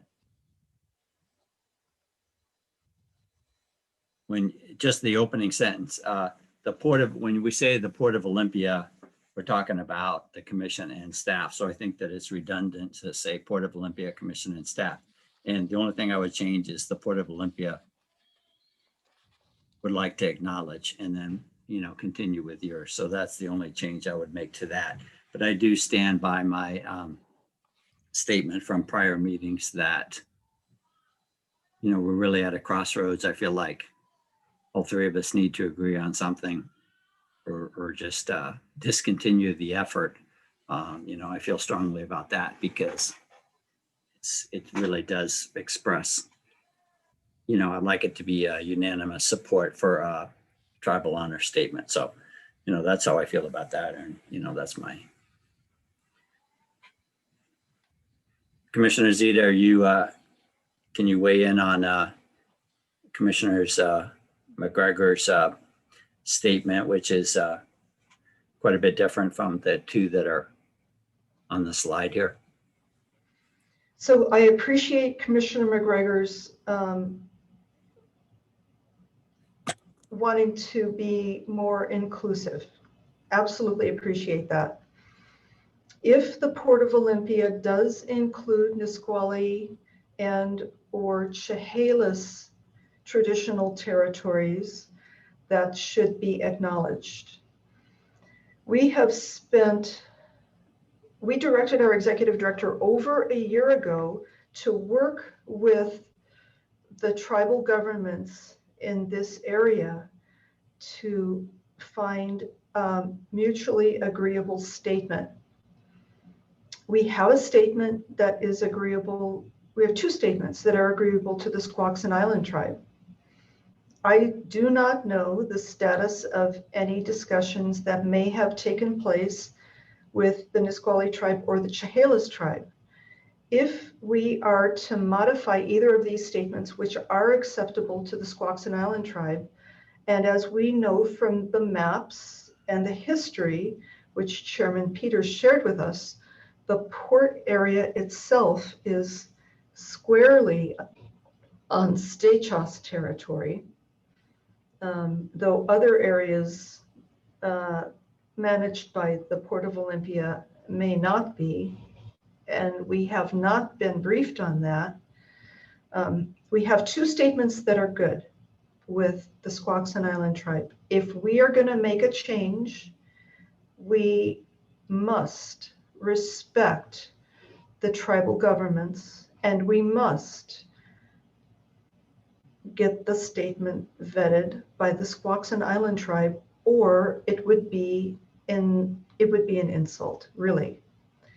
We should also, and I hope that the executive director has done this in the past over a year since we directed that, talk with the Nisqually tribe and the Chehalis tribe.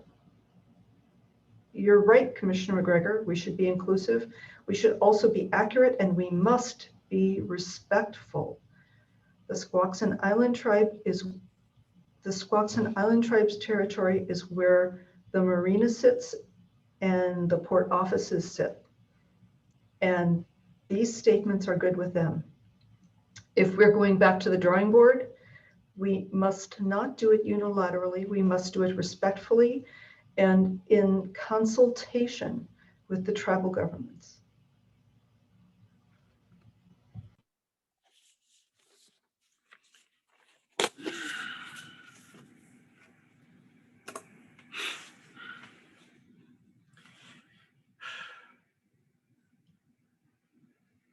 I think that, thank you, commissioners, for your comments.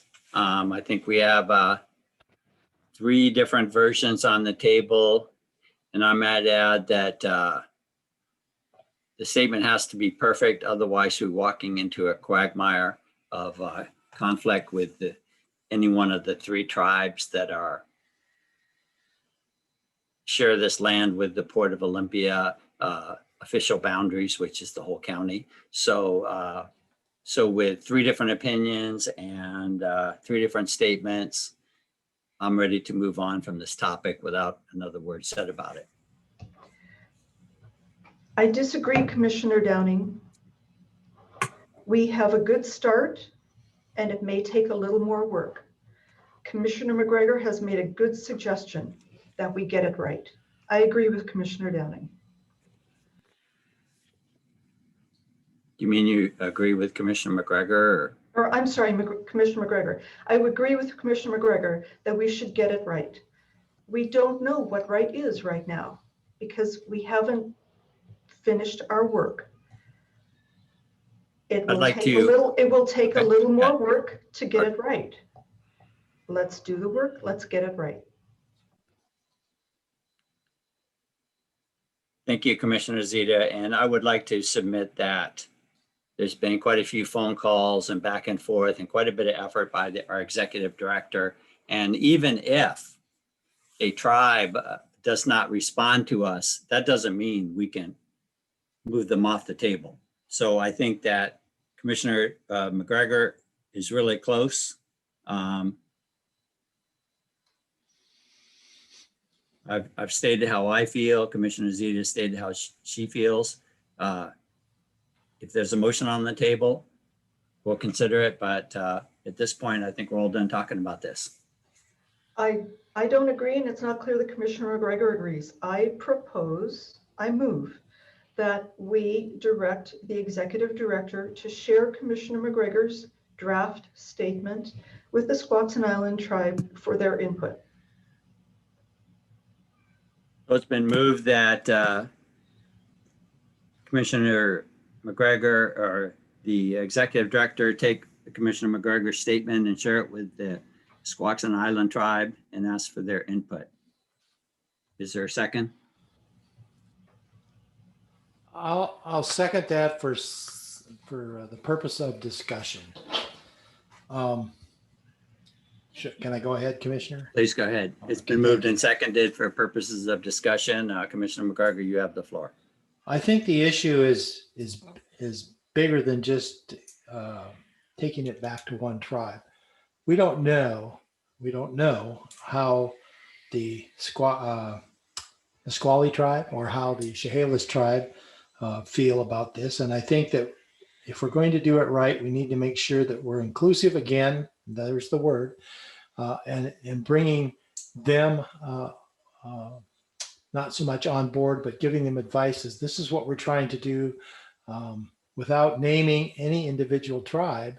I think we just we're acknowledging that the indigenous people in this area continue to reside here, they're residents here, they impact our community, and whether it be one tribe over another, I think that we have a much broader net to throw than just one tribe, as I've given this some more thought. And apologize for the lateness of my proposal, but I think it's the way to go, and we might need to spend a little bit more time getting it to that point where we can all three agree that the respective tribes are in concurrence with what we're trying to do.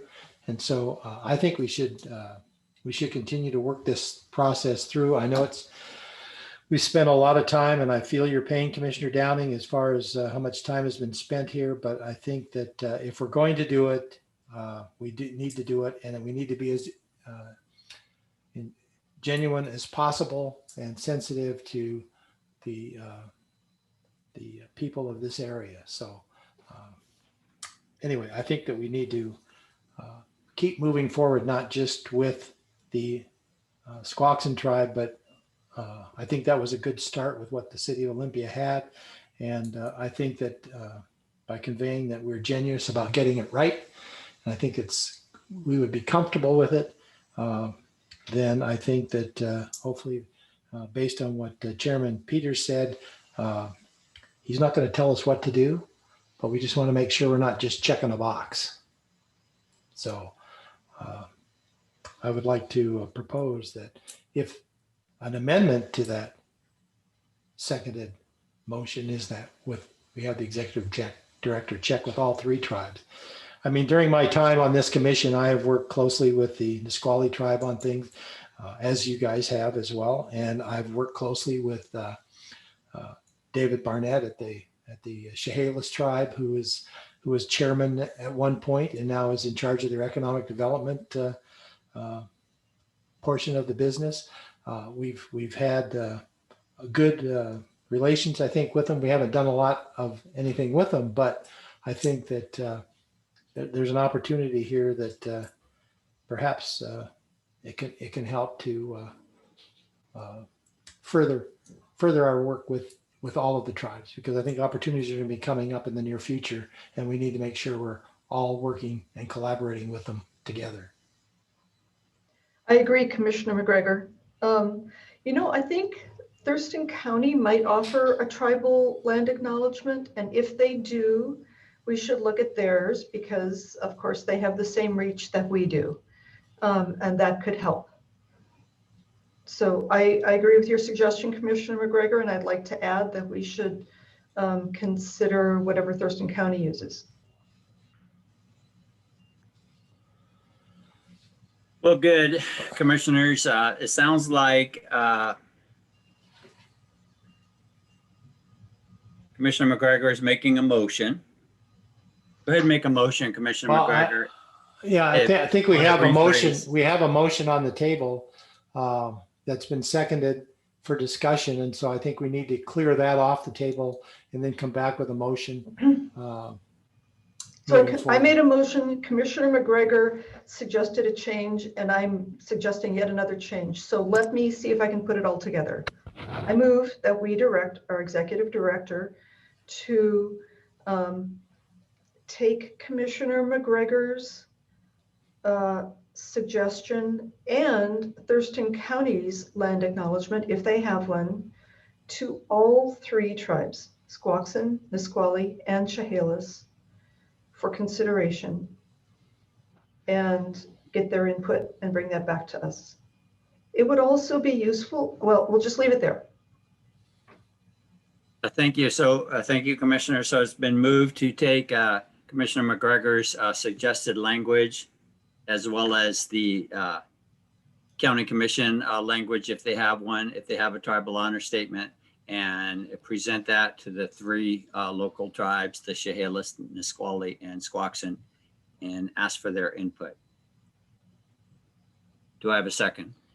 I will second that. And then I'd like to remind that we need to take public comment on this before we vote. Thank you. What am I going to do, Commissioner McGregor, without you? So, you know, what am I going to do? Who's going to keep me honest? So, Come on, you've been here 6 years. You can do this. okay, thank you. Okay. So it's been moved and seconded that we take Commissioner McGregor's suggested language as well as the county commission language, if they have a tribal honor statement, and ask our three local tribes for input to those statements. At this time, I will take public comment on advisory items. And the three advisory items are the Resolution 2021 Port of Olympia Citizen Advisory Committee and Port of Olympia Citizen Advisory Committee Rules of Operation, and then the Squaxin Island Tribal Land Acknowledgement.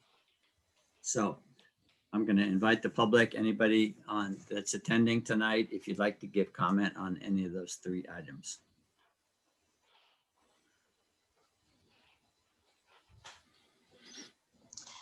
I have Let's Carla see. Wolfsberg that would like to make a comment.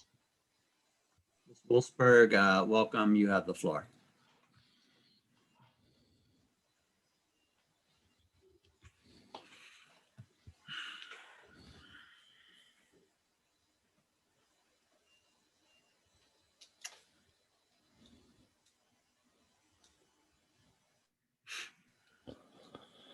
I think she needs to unmute. I can't hear her. Okay, we can't hear you, Ms. Wolfsberg. Would you like to unmute, please?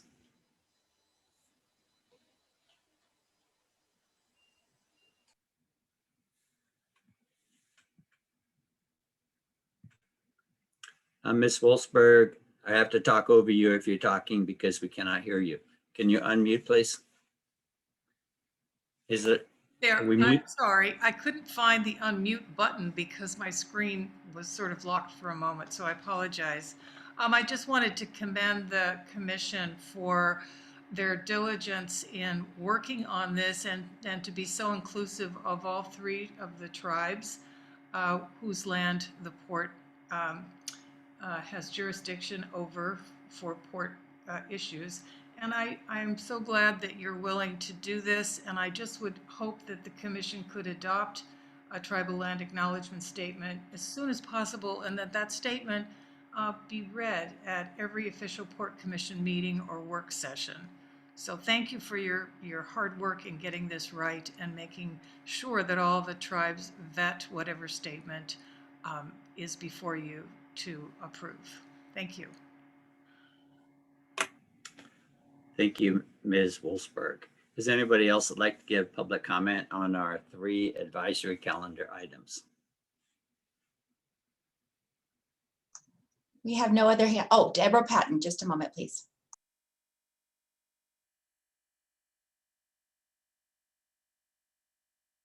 Yeah, welcome, Ms. Patton. Would you like to give comment? Yes, thank you. I am a member of the POCAC subcommittee that is working on the resolution and the rules of operation.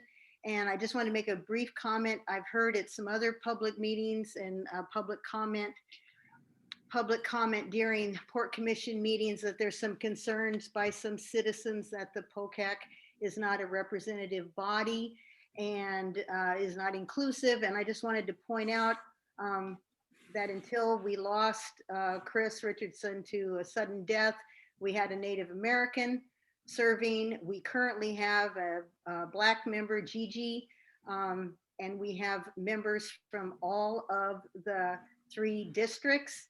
And as far as I know, none of us are tenants of the port or have any real estate or other economic interest in any of the port operations. So that's just to clear up that clarification for any citizens who may not realize that. The other thing I wanted to talk about was the land acknowledgement, and I did present one a couple years ago, I believe, which was the one that the Thurston School District had adopted. And I do agree completely with Commissioner McGregor that we need to name the 3 tribes. I serve currently on the broadband action team, the countywide team, and on that team, they are continually talking about their involvement with the Nisqually and Chehalis tribes. So it's not just the Squaxin, although that's where the marine terminal and the other maritime, the seaport portion of the port is, but we do have land, we do have port operations on the land of the Nisqually and on the Chehalis, and I think their names should be cited. So thank you very much. Thank you, Ms. Patton. Is there anybody else that'd like to give public comment tonight on the advisory items?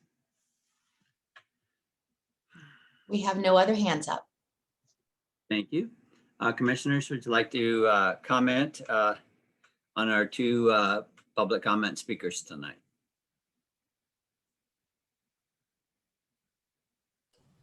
No, as always, thank you for your comments and giving us your input, and I appreciate that. Thank you. I want to thank the public for your support for our continued work to try and get this right. Even though Commissioner Downing would like to just quit. A tribal land acknowledgement is such a small gesture. We stole the land, we stole the water, we occupy it for our benefit, and to make a land acknowledgement is the smallest thing we can do. I hope that we will have more meaningful engagement than that once we get this done.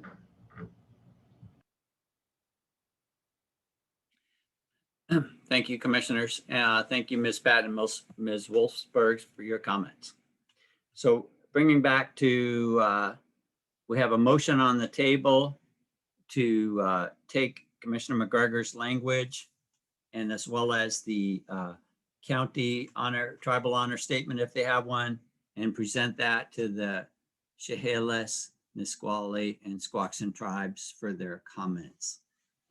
And then presumably return it back to the commission. So it's been moved and seconded. All in favor, please say aye. Aye. There you have it, Sam. Good. Thank you, commissioners. Okay, moving Just on. for the record, do we have any nays? No, I couldn't find my I mute. saw 3 votes, so I saw 3 votes, so I didn't have to say. Just checking. Yeah, good, good, good. Thank you, Commissioner. Next is Commissioner reports and discussion. Commissioner McGregor, would you like to start? I don't have anything to report at this point. Thank you. How about you, Commissioner Zeta? Yeah, the TRPC meeting, was that last week? Man, time's flying. There was a lot at the TRPC meeting. There was a fabulous presentation by Kate Lister on the business case for telework in Washington State. She's been doing these analyses for years. She has a lot of great data, and she described to us how telework actually leads to greater productivity, lower costs, and a lot of benefits. Most people who are teleworking want to keep teleworking. A lot of employers are down with that.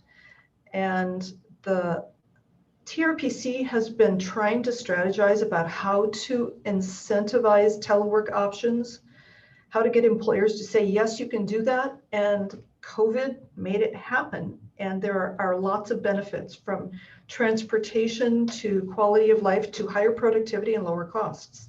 in a nutshell.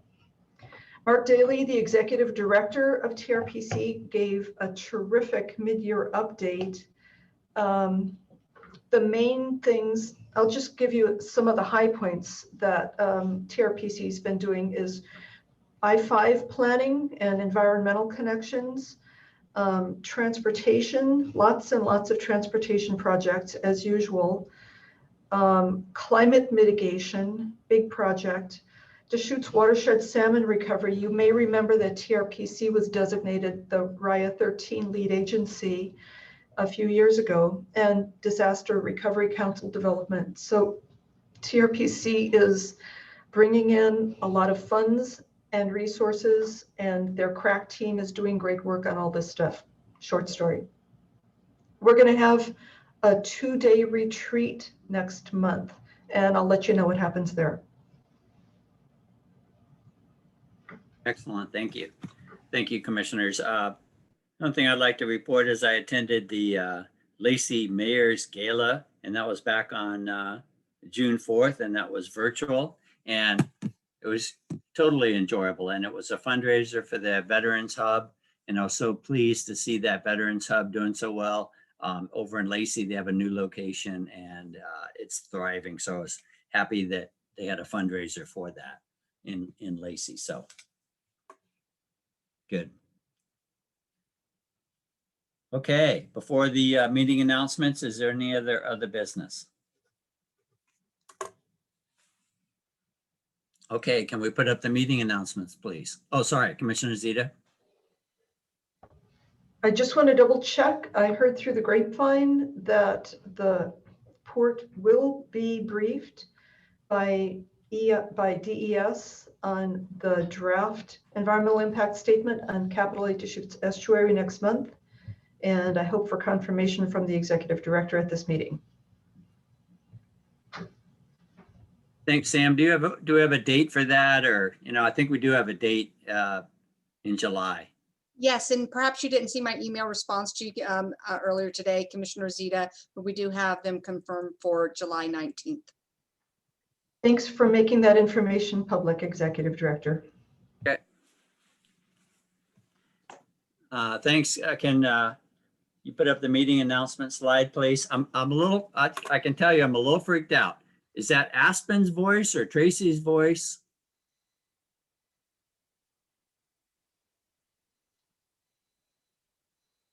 I lost my sound. Sorry, it's Tracy. I signed in as Aspen for the computer purposes, but it won't be like that forever. Well, Tracy, it's a little scary because you sound like Aspen on this Zoom call. So I'm just a little freaked out over here, but I'll try to get over it. Okay. Okay. Thank you. June 15, which is tomorrow, Citizens Advisory Committee meeting, and the public is welcome to attend. The link is on our website, and that starts at 6 p.m. June 21 is at 2:30 in the afternoon. It's our regular scheduled commission work session. And then June 28th at 5:30 p.m. is the next commission meeting. Those are the upcoming meetings. Do we have a motion to adjourn at this time? So moved. Second. Been moved and seconded to adjourn. And so therefore we are adjourned. Thank you, everyone. Good meeting. Thank you.